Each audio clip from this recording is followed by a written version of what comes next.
आमशा पाडवी यांना जेव्हा विधान परिषदेचं तिकीट दिलं तेव्हा खरं तर उद्धव ठाकरेंनी तिकीट दिलं, कुठे नाराजी होती की त्यांना विधान परिषद असं म्हणजे नाराजी ओढून उद्धव ठाकरेंनी त्यांना तिकीट दिलं होतं. मात्र माननीय उद्धव साहेबांनी अनेकदा अशा तळागाळातल्या आदिवासी किंवा इतर कार्यकर्त्यांना मुख्य प्रवाहात आणण्याचा प्रयत्न केला.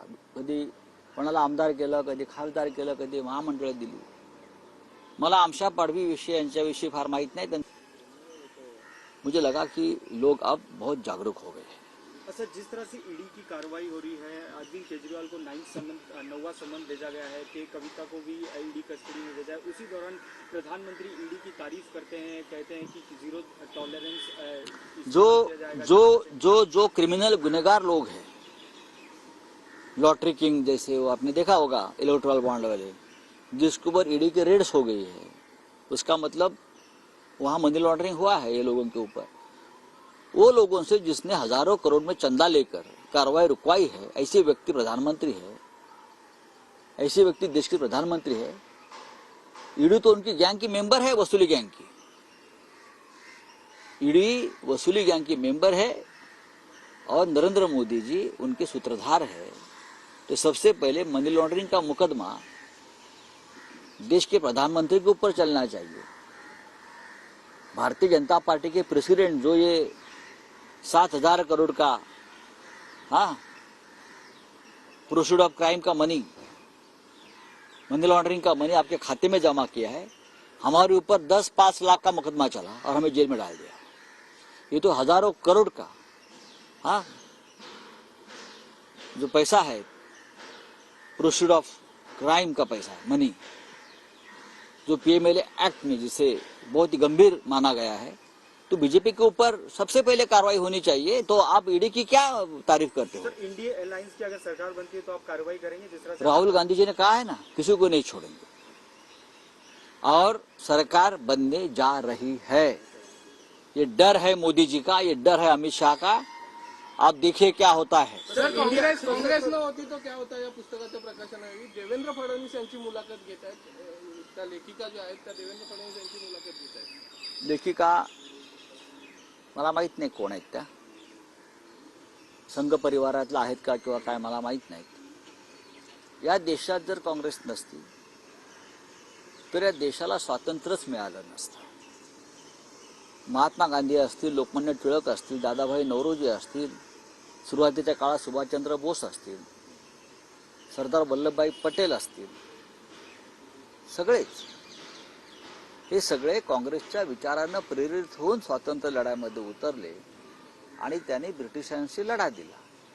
काही मतभेद आपले असू शकतात. त्याच्यामुळे काँग्रेस नसती तर देवेंद्र फडणवीस, नरेंद्र मोदी, अमित शहा यांना अजूनही ब्रिटिशांची चाकरी करावी लागली असती.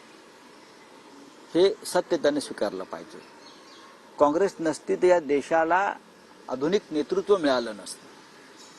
हा देश बुवा महाराज तंत्रमंत्रवाल्यांच्या हातात गेला असा जो आज गेलेला आहे, बरं का, जादू टोणा छूमंतर जो आज गेलेला आहे. नेहरूंचं आधुनिक नेतृत्व देशाला काँग्रेसमुळे मिळालं. लाल बहादूर शास्त्री मिळाले, राव मिळाले, इंदिरा गांधी, राजीव गांधी ज्याने या देशाला तुमच्या हातातला मोबाईल दिला, इंटरनेट दिलं. आणि काँग्रेस नसती तर पाकिस्तानचे 2 तुकडे झाले नसते, जे मोदी आणि भाजपला बाप जन्मात कधी जमणार नाही.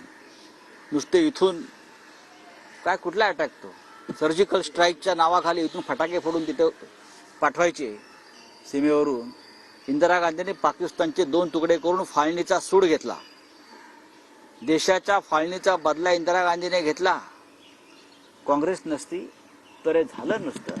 त्याच्यामुळे भारतीय जनता पक्षानं काँग्रेसचं कायम ऋण मानले पाहिजे की काँग्रेस आणि काँग्रेसचं नेतृत्व त्यावेळेला होतं, म्हणून तुम्ही या स्वातंत्र्याची सूर्यकिरण पाहतात. सर, कोल्हापूर नंतर हातकणंगले, अमरावती आणि रामटेक या जागा देखील ठाकरेंची शिवसेना सोडण्याची शक्यता वाटत जाते. त्यामुळे या शक्यतांवर जाऊ नका. मला माझ्याकडे अशी नाराजी नाही, तुमच्याकडे कुठून येते हो. मी काल जागा वाटपाच्या शेवटच्या बैठकीला हजर होतो. मी स्वतः, शरद पवार होते काल, माननीय शरद पवार साहेब होते, के सी वेणुगोपाल, मुकुल वासनिक, रमेश चेंथीला, स्वतः अशोक गेहलोत होते, अशोक गेहलोत सुद्धा काल होते, जयंतराव पाटील होते, फार जितेंद्र आव्हाड, अनिल देशमुख, आम्ही बसलो होतो. आणि रात्री हा सगळा जो काही लहान सहान गोष्टी होत्या जागा वाटपातल्या त्या संपवून आज किंवा उद्या आम्ही घोषणा करू. सर हिंदी में जाना चाहेंगे सीट शेयरिंग को लेकर सर कब तक फैसला आ जाएगा, क्योंकि 2 लिस्ट देखिए हमारा फैसला हो गया है. ये बीजेपी की लिस्ट क्या है वो छोड़ दीजिए. महाविकास आघाड़ी का सीट शेयरिंग का फॉर्मूला नहीं है. पूरी सीट शेयरिंग 48 सीट्स 48 सीटों की हो गई है. आज राहुल जी की सभा है, रैली है, तो आज शायद टाइम नहीं मिलेगा. तो हम तीनों पार्टी के नेता एक साथ आकर सीट शेयरिंग का जो घोषणा है वो कर देंगे. आम्ही माननीय प्रकाश आंबेडकर साहेब म्हणजे बाळासाहेब आंबेडकर यांच्याशी आमची चर्चा सुरू आहे आणि असते, संवाद असतो लोकशाहीमध्ये. आणि लोकशाही मानणारे असल्यामुळे डॉक्टर आंबेडकर, प्रकाश आंबेडकरजी, आम्ही त्यांच्याशी संवाद कायम ठेवलेला आहे. आणि प्रकाश आंबेडकरांची जी भूमिका आहे, या देशातलं संविधान हे धोक्यात आहे. आम्हालाही असं वाटतं की प्रकाश आंबेडकर जे बोलतायत ते योग्य आहे. या देशातलं संविधान धोक्यात आहे, या देशातली लोकशाही धोक्यात आहे, या देशातला गरीब माणूस धोक्यात आहे, मध्यमवर्गीय धोक्यात आहे, त्याची फसवणूक होते आहे. आणि त्याविरुद्धच प्रकाश आंबेडकर यांचा संघर्ष सुरू आहे. त्याच्यामुळे महाविकास आघाडीत त्यांनी समाविष्ट करण्याचा निर्णयच त्यामुळे झाला. त्यांच्या विनंतीवरून आम्ही त्यांना 4 जागांची ऑफर दिलेली आहे. त्या संदर्भात त्यांच्या पक्षामध्ये विचार सुरू आहे. आंबेडकरी जनता, वंचित जनता ही एका विचारानं आज या महाविकास आघाडीबरोबर ठामपणे उभी आहे. त्यांनाही असं वाटतं की डॉक्टर आंबेडकरांचं संविधान जे बदलू इच्छितात भविष्यात 400 पारचा नारा देऊन, अशा कोणत्याही पक्षाला आणि संघटनेला या महाराष्ट्रात थारा मिळू नये. आणि त्यांना प्रत्यक्ष आणि अप्रत्यक्ष मदत करणाऱ्यांना आंबेडकरी जनता, वंचित जनता ही सहाय्य करणार नाही. आणि प्रकाश आंबेडकरजी, बाळासाहेब आंबेडकर साहेब हे पूर्णपणे या विचाराचे असल्यामुळे ते महाविकास आघाडीबरोबर राहतील. विधान परिषद आमदार रामशा पाडवी शिंदेच्या शिवसेनेत प्रवेश करणार असल्याची माहिती आहे. रामशा पाडवी यांना जेव्हा विधान परिषदेचं तिकीट दिलं तेव्हा खरं तर उद्धव ठाकरेंनी तिकीट दिलं, कुठे नाराजी होती की त्यांना विधान परिषद, असं म्हणजे नाराजी ओढून उद्धव ठाकरेंनी त्यांना तिकीट दिलं होतं. माननीय उद्धव साहेबांनी अनेकदा अशा तळागाळातल्या आदिवासी किंवा इतर कार्यकर्त्यांना मुख्य प्रवाहात आणण्याचा प्रयत्न केला. कधी कोणाला आमदार केलं, कधी खासदार केलं, कधी महामंडळ दिली. मला आमशा पाडवी विषयी यांच्याविषयी फार माहीत नाही त्यांचा काय निर्णय आहे तो. पण हेच सगळे लोक नंतर सोडून गेले, हे दुर्दैव आहे. चला काय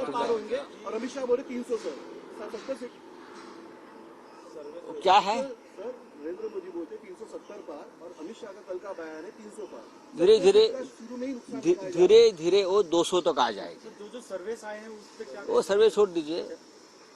India alliance, India block minimum 300 seat पर जीतने जा रही है.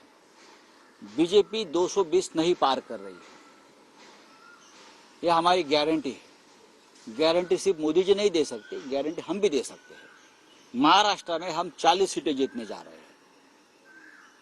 बिहार में यही आंकड़ा रहेगा 35+ इंडिया आघाड़ी का. यूपी में चमत्कार होगा. पश्चिम बंगाल में ममता जी और कांग्रेस का अलायंस नहीं हुआ है, लेकिन ममता जी इंडिया अलायंस के साथ है. और अमित शाह जी ने अब 300 की बात कही है. जल्दी ही जेपी नड्डा सामने आकर कहेंगे 200 मिला तो भी बस.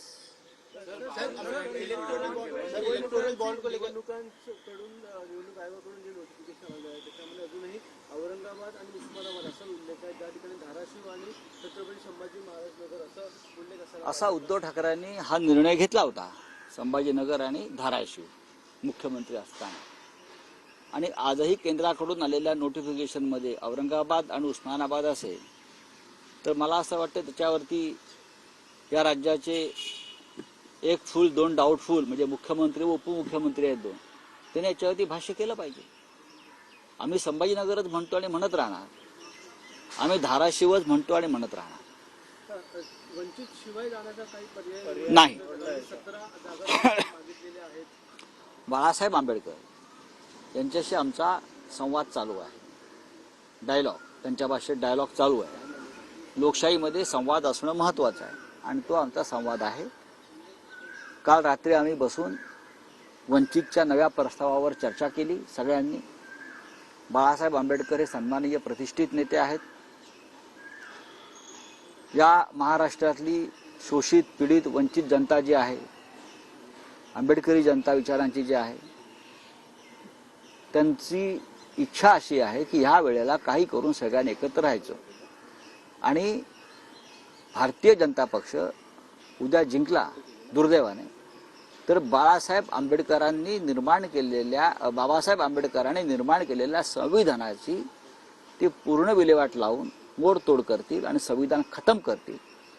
देशाचं संविधान खतऱ्यात असताना सर्व मतभेद विसरून आपण एकत्र यावं, सर्व समाजाने एकत्र यावं, ही वंचित समाजाची सुद्धा इच्छा आहे. त्यातले अनेक नेते आम्हाला भेटतात. बाळासाहेब आंबेडकर सुद्धा त्याच विचाराचे आहेत. ते संघर्ष करणारे नेते आहेत. काल त्यांचा प्रस्ताव चर्चेला होता आणि आम्ही त्यांना 4 जागांचा प्रस्ताव जो दिलेला आहे त्याच्यावर ते विचार करतील आणि त्यानंतर आम्ही आमचं संपूर्ण जागा वाटप उद्यापर्यंत जाहीर करू.